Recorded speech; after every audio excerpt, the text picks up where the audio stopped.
Javier Sanchez. I'm Associate Director at API, and I'm also the developer of Warden. And so today I wanted to speak about the journey to make Warden our resource-constrained package, basically. And so we are ready to set sail. So what is Warden is the first question, right? So Warden is an R package to perform discrete event simulations with or without resource constraints for a cost effectiveness analysis. Now, yesterday someone asked, why would you use Warden?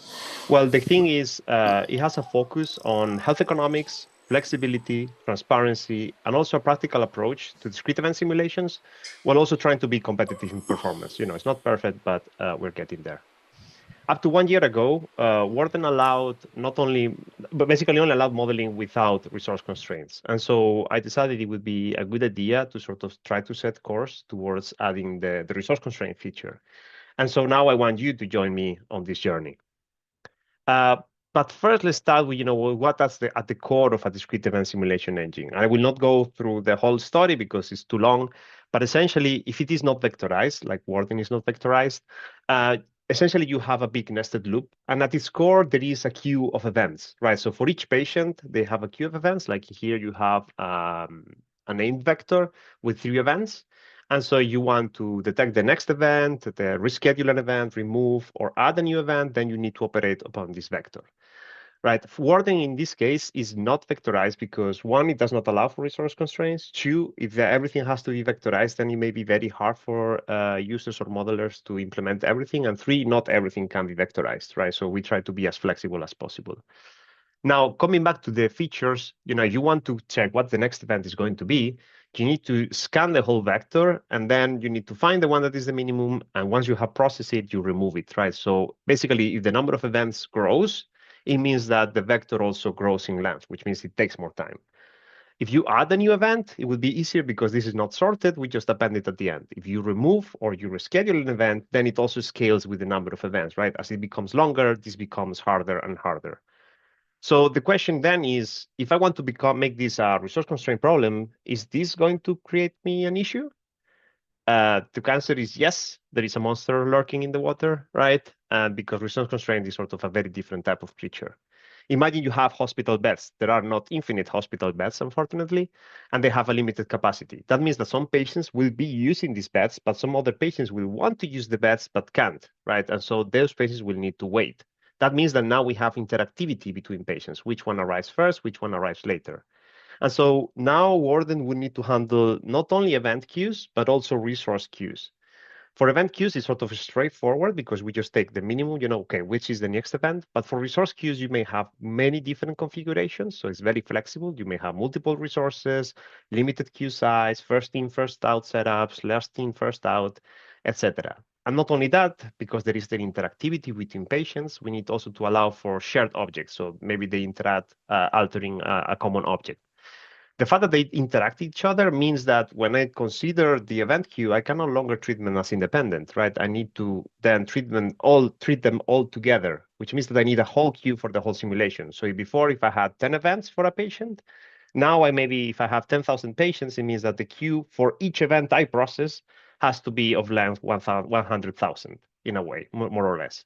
This means that we have a first issue. It no longer scales with the number of patients. Now it scales for each event with the number of patients multiplied by the number of events. That's a lot, right? And so the bigger the simulation, the worse this becomes. So if we want to handle this issue, the question is, we cannot make life for the user harder, but how can we solve this? Does R provide any tools? And so we need to go deeper. So we enter the twilight zone. And this comes to the second issue. How does R work normally? If you try to change a value in a vector, like the one I just showed you, you can just change, what happens with the memory. So for example, here I have the 3 events that I mentioned before, and I just modify the time to death, and I change its value. If I change the memory where it was stored, you will see that all of a sudden it changes for some reason. And that's because R works for most objects on a copy or modify setup, which is a bit safer, which means that when you change a variable, it sort of copies it and stores it somewhere else. And this means that if you do this thousands of times, like Warden has to, it becomes very slow. If we could alter this property and use like modify in place, so everything is stored in the same location, it's a bit more unsafe for certain procedures, but in our case, if we are careful enough, it would be faster. Is there anything in R that would allow us to do this? Well, we enter the midnight zone now. And so we go to R environments. So R environments, for those of you who don't know, basically R in a way they behave like named lists. It's essentially how you work with R, but they do have this property of modified in place. So if I create an environment and then I just create another object that is referenced to that environment, and on the first one, I create a new element called X and apply it a given number, and I check the memory. And then if I check for the existence of that second object in the second environment, it will be there for some reason, even if I didn't create it explicitly. And the reason is because they share the memory location, right? So that now you understand why R normally that uses copy or modify, because otherwise you may get some weird situations where you modify things and things show up where you did not expect them. But the fact that it's modifying by reference, that they share the same location, means that it's very fast to look up and to modify things. But the issue still prevails. The fact that this problem still scales with the number of events and the number of patients multiplied. This means my problem is still very slow, even if I modify by reference. Warden, however, does use this for one specific thing, which is for shared inputs. So shared inputs across patients use environments because that's a nice feature that they have. They just point to the same location, right? Which is what we want. Only resource constraint problems. There are other R objects that we could use. There are many of them. There's like, I don't know, S3, S4, S7, R6, my matrices, data tables, etc. Most of these, however, have some sort of layers or methods on top of them. And most of them, not all, tend to be copy or modify, which means that they're also slow. Some are modify in place, like data tables or R6 objects. However, they still tend to have some layers upon it, which make them slow. You could strip some of those layers for R6 objects, for example, but at that point, just use an environment because it's going to be slightly faster. But still, the issue still prevails. This does not affect how how our problem grows with scale. And so if we have many patients and many events per patient, this scales at a prohibited rate. And so R, unfortunately, does not provide data structures or objects that basically allow us to do this. We are at the seafloor, and we need really to go further if we want something that works for this problem. And so now we navigate the abyss. So first, I want to talk about something that maybe you heard of, which is big O notation. Essentially, what it means, like on average, if I double the number of events, for example, how does the number of calculations I need to perform grow? So if you are at O of n, if you double the number of events, then you double the number of operations. If you are at n squared, for example, if you double the number of events, you would quadruple the number of operations, right? So that would be very, very inefficient. And if you go to log of n or 1, then it's much more efficient, right? So that gives us as a reference when we analyze different solutions to understand which one would be better. In our case, we just need to do 4 things fast. 1 is to find the next event. 2 is to insert a new event. 3, to remove or schedule an event, as I was mentioning. And 4 is to look up for a specific event and patient combination. So the patient 7 adverse event, can we find that point? That's sort of the type of issues or situations we will find. And so I will show you some examples here, not all of them, but some potential solutions and the solution we stuck with. The first one is our original situation. You just have a vector that is unsorted, and so you just find it, as I was mentioning before. We know this does not work very well, right? It's not efficient for our issue, except for insertion, because you just append it at the end and then you forget about it, right? So not ideal. You could sort that array, the same array, so everything is sorted, which means that the minimum event will always be the first one. But then you need to keep it sorted. So you insert anything, you remove something, you need to be aware that the sorting element is kept. And so it is still not very efficient. But you could do something different. You could do what we call a min heap.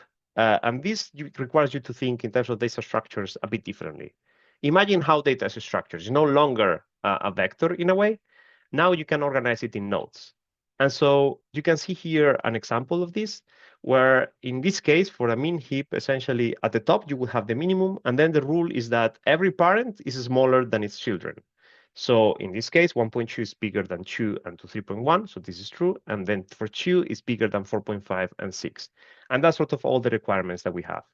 The minimum is always at the root. And if you check the properties of this setup, Essentially, the minimum is the 0.1, so it's instantaneous. If you have to insert, it's a bit slower, but it is slower. It is still faster than it would be with the other setup. But if we want to find a specific patient event, because now we are asking for extra information that is not only time, that still requires us to scan the whole amount of events that we have in place, which is a lot, right? So this is not ideal. It solves partially the issue, but not completely. The question is, can we do better? And just as a note, Simmer, the R package, uses a similar structure, which is a balanced binary search tree that, I mean, has also some nice properties, but in our case, we thought this was going to be slightly better, so that's why we went with it. But just to let you know that Simmer uses a similar data structure. But there is something else we can do, the hash map. If we want to find a patient, a specific key, right? A heap is great for ordering, but we cannot look efficiently. There is a way to look more efficiently, which is using hash maps. So you just say, for each combination, I essentially have an address, and it does not require a search. It is immediate. Think of it, for example, you have, like, let's say, 1,024 like buckets or slots. So then you have a numeric thing that when you do, for example, the modulus over the number of slots you have, you get a specific number. And that number is the location that you get in the memory. So that way you don't do a search, you are just making an operation, right? And that way you save a lot of time. So this helps finding our pairs patient events. So we can combine these two approaches and we will solve the issues that we had in the past, right? So on top of that, to give you a bit of details on how we are using this tool, we have some lazy deletion. So that means that we don't rebuild. Whenever we delete an event, it's not like we are rebuilding the whole tree, because it has to be kept that rule or when we insert, etc. We mark some old versions, but we leave them there so we don't rebuild the whole tree, but we just know that they're old. And eventually, after maybe 10,000 or so iterations, we would make a batch, basically, and rebuild everything at once, because this helps us save time. We also put priority indexes. So that means that if there is a tie, we know how to solve the tie and which event should go first. For resource queues, we would say use exactly the same logic because we also have priorities, etc., plus the other layers that we were mentioning before. And it works by modify by reference. So if we compare it to the old approach, we see that is superior on everything except for insertion, because for insertion, as I mentioned, you just would append it at the end, right? But this now, thanks to the hash map and the heap, we really is much more efficient in most problems relative to the old approach.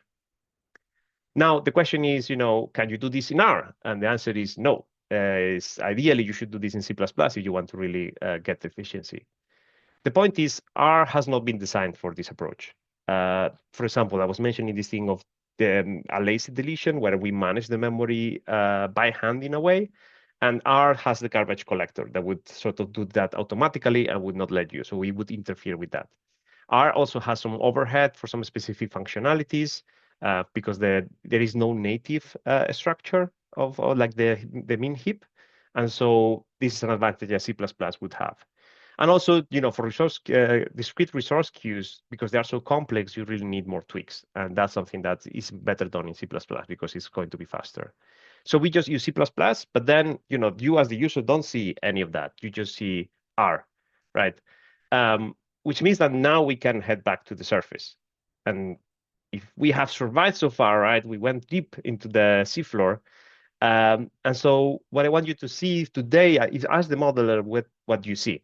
So you basically work happily, well, probably happily, I want to say, on intuitive functions. So you say new event, you just decide for which patient and what events you are setting. You modify one, you just set it up, and you just check the next event with a normal R function. And this will call directly C++ in the backend. Warden has two systems. So one is basically the unconstrained, in which we still have sort of a per patient event queue because it's easier to manage, and also because it would let us match exactly the results of the old system. So it was a very nice way to validate that the approach is still correct. And the second one is the constraint, where we have the whole queue, but we know that we are managing it now very efficiently. If you compare it to 1 year ago, Warden is 50% faster. And if you have a constraint problem, there is just a command that you can switch from true to false, and you could go from constraint to a constraint in one go. Note that given that we have solved now this issue of the efficiency of the processing of events, there is the big elephant in the room, which is the event reactions himself. So for each event, we have to process a reaction, right? And that reaction is left to the user. So if the user does not use the most optimal functions or is not aware of, some functionalities or some ways to speed up their code, then maybe the award will not run as fast as possible. There is always rooms for improvement, but there is also some limits there.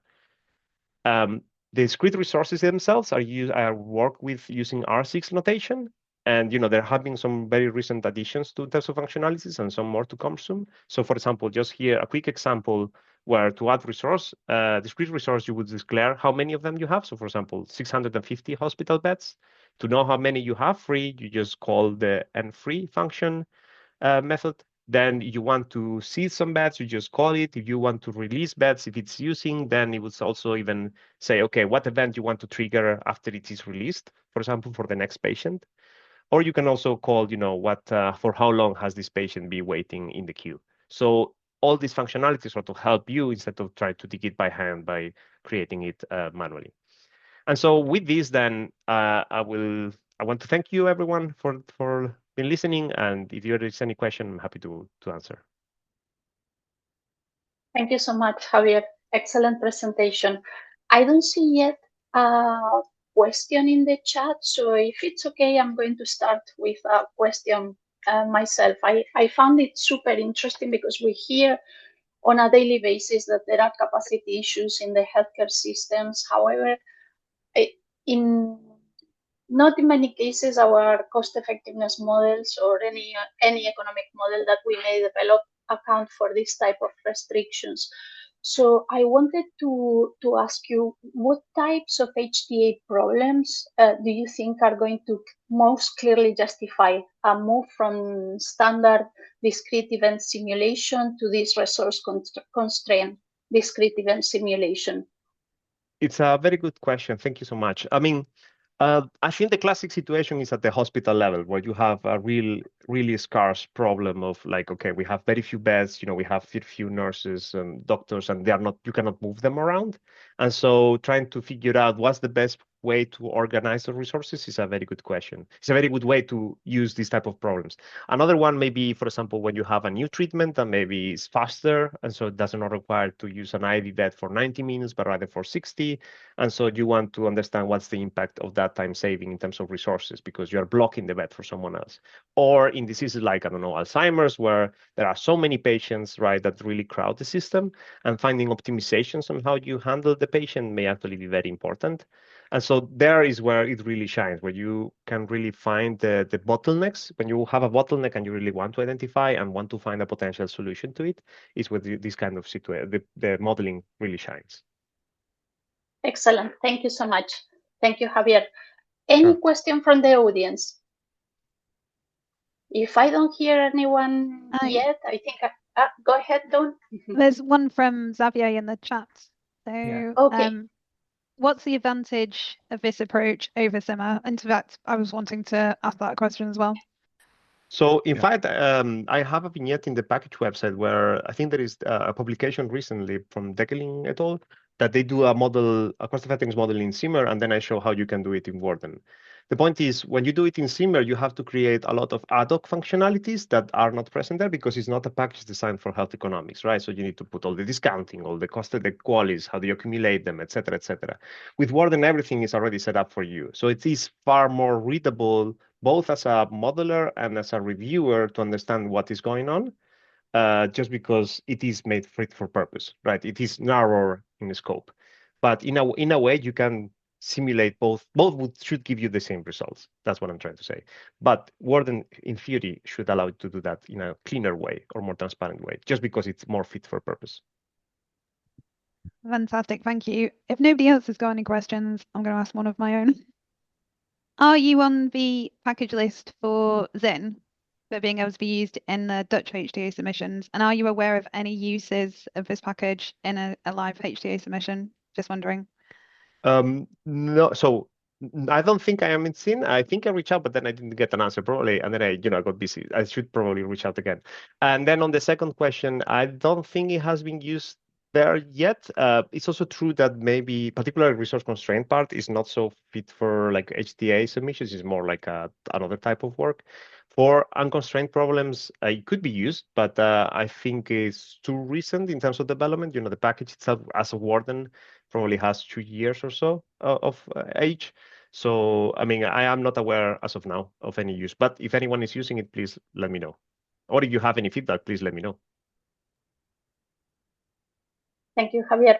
Actually, if following with Dawn's question, where do you think this is going to, or this can be most used? And actually, where do you think it's, or what needs to be done in order to guarantee broader adoption? Because again, this is a very important problem that we need to resolve in the healthcare systems in every day.